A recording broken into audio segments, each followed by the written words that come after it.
calf smashing will get the upper calf, the soleus, and then kind of down at the bottom of the soleus, the Achilles. But I also want you to get your feet. So the best thing that you can do for that is to come into tabletop, and then you'll take your left shin and place it behind the pit of your right knee, and then start to lean back. And just go as far as you can. You know, you might still be up kind of in your tabletop. You might be able to sit all the way back. You may notice that your left knee is off of the ground, and that's okay. For some people it's down, for some people it lifts. And then you can stay still, or you can rock side to side so that you're getting some cross friction into the upper calf muscle. And you might feel this, you might not. It depends on where you're holding tension in your calf. And I would do this for probably like 10 to 20 seconds. It doesn't have to be a long time, but enough that you're able to sort of massage out the tension in the upper calf. After that time period, then lean back forward and shift to the middle of the gastroc, the middle of the calf, and you just repeat the process. So you'll sit back, you can brace yourself as you need to, and then again, stillness or rocking.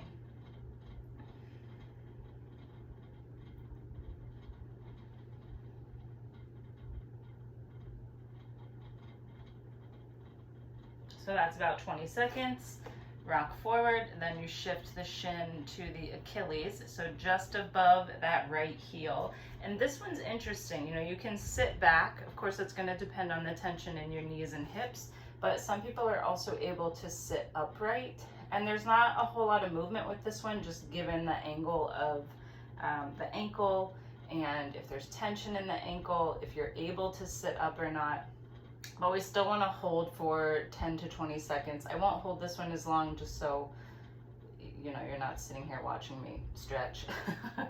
And then come forward, and then to get in the foot, you're going to take the top of your left foot, and you can adjust your left knee as you need, but whether that's closer or farther away, we'll deal with that in just a second. But take the top of your left foot into the arch of your right foot, and then sit back.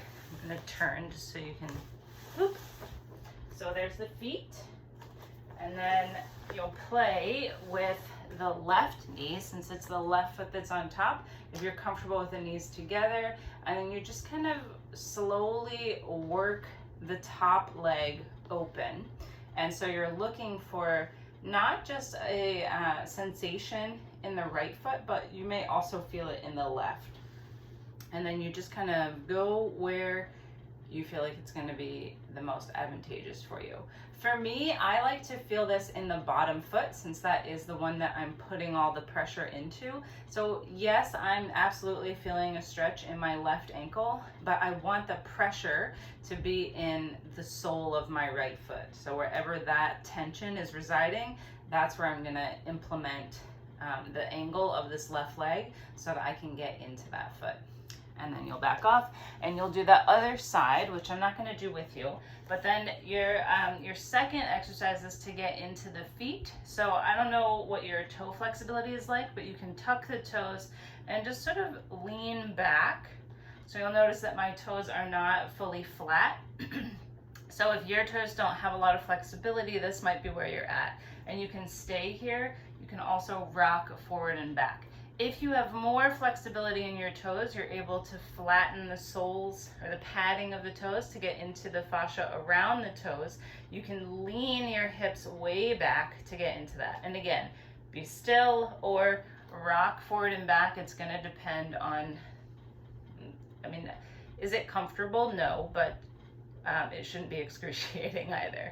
And then you can also, if you're like, I'm capable of doing that, I want to do more, then you can sit upright. And so now you're getting the fascia of the sole of the foot and deep into the toes. And you'll just hold this for, let's say, a minute to 90 seconds. So it's somewhere around 26. Inhale, exhale, nice and slow. To come out of this, rock forward, but then use your hands and lift your knees, and then sit back, so that you are now stretching out through the bottom of the soleus. And then use your arms to hug the knees in. And then, this is, of course, assuming that your knees and hips are capable of this angle. Could you do this up a little higher? Yeah, of course. Your heels may still be lifted, they can be flat. It just depends on what feels best in your body. So calf smashing right and left, 10 to 20 seconds at upper, middle, and lower calf plus the arches of the feet with that angled leg open. Toe stretch, leaning back or sitting back, and then do that little squat so that you're stretching the whole length of the leg, really trying to get that blood flow in. I hope that helps.